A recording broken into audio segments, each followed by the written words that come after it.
Lockdown Level X is proof you don't need good animation to create something enjoyable. This anime is a spiritual successor to Trigger Animation's PowerPoint anime. This is what happens when the gacha graphic designers make a side project in Adobe After Effects. This is what a webcomic would look like if it were animated. Oh wait, that's exactly what it is? This is what to watch Spooktober edition as we gear into Halloween. Only have 60 minutes to live? And wanna watch a horror anime? And you don't care about the quality? Boy, do we have the anime for you. Let's get this out of the way. The way this is animated is what normal people would consider not good. But you, the enlightened anime fan, sit down, watch episode 1 and say, damn, I've seen worse. Animation ID is dubbing this a light anime, a way to get out anime faster to the masses to meet the production timeline of the 21st century. This is what most people would consider a capitalist dystopia. I, however, am easy to please. Look, if I watched Inferno Cop and Ninja Slayer, then I could probably stomach this. Because despite the amount of text in episode 1, the very slight movements and rigid flailing limbs, it accomplishes something a lot of horror genre anime misses. Properly building tension. Unlike that sentence. Let's be honest, a lot of horror animes either gore or psychological thriller. Each having their own perks, but nothing I would really compare to a classic horror. I hate horror movies. I'm extremely squeamish and they remind me of that.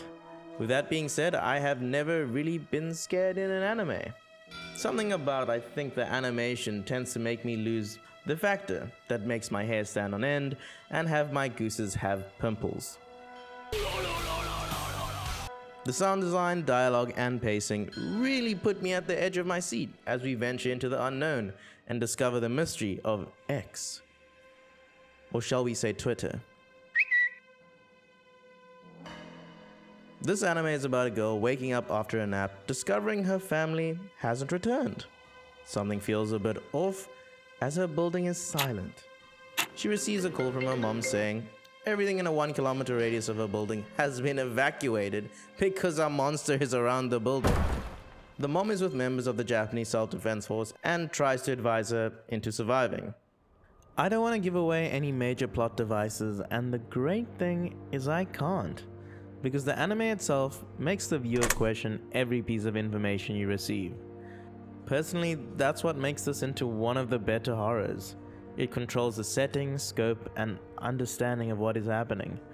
There is no dramatic irony. You know what she does. You feel her fear, confusion, and are put through the absolute distress of being in a helpless situation.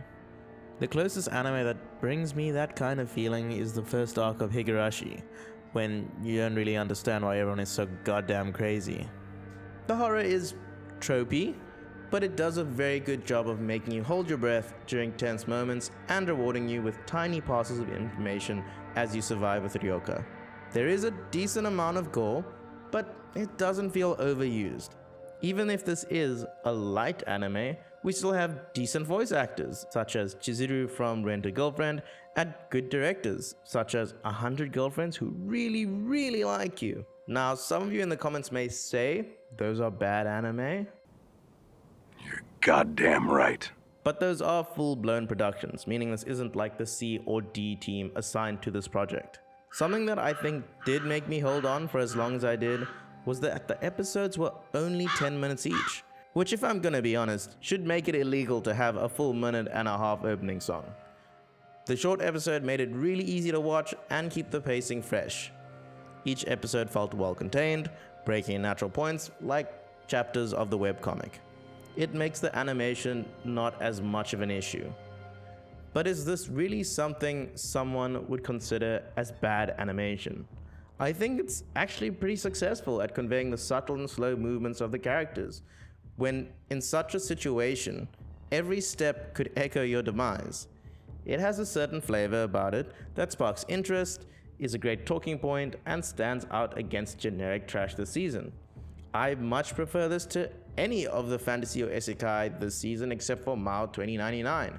It's crazy to me that so much isekai or fantasy of a similar nature has made the look stale and soulless. Thought went into the style, sound design, and plot to create a convincing horror. Several episodes in, you'll get accustomed to some of the elements, but at the end of episode 6, I still have questions, which is what a good horror should excel at doing.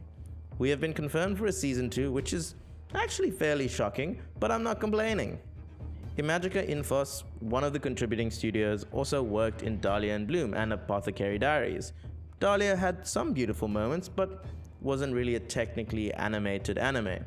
However, I am a bit surprised it had a hand in Apothecary, because the animation was scrumptious. I mean, maybe they just paid for the Uber to get the other studio's animators to the office. The power of this anime is this Halloween. If you want to pick up a quick scare or want to shake the boots of your friends, it's a 60-minute watch, shorter than a movie and more than just an anime episode. Invite your buddies over, turn off the lights, and try to figure out what the hell is going on. I spoke about horror and anime and how this does a good job of it, but do I actually like this GIF with audio? Absolutely.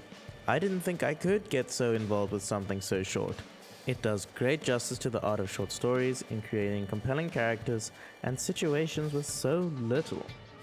I might be the only fan of this on the planet, but Lockdown Level X's time will come. Mark my words. Plugging this into the watt meter and we're giving it a 65. Only something truly remarkable could get such a high mark with such low quality animation. Is it that remarkable? No, not really, but despite its constraints, it manages to achieve something that a lot of anime hasn't, making it more unique. There are a lot of contradictions to unpack there, but you get it. You've watched Rick and Morty, and your brain is probably the size of a therapist. In a roundabout way, we've pushed the realm of anime. How far will anime go until it's just considered a comic? Thanks for watching, everyone. I feel like my videos and editing is getting to a place where I really feel proud of it at the moment, and the continued support means so much. I just finished watching Edge of Sleep by Markiplier and the last episode of Uzumaki, so you can expect breakdowns of those and maybe some reviews over the next few days. Just let me sleep a little bit. Otherwise, I hope you have a great Halloween, have a great October, and I'll see you in the next video.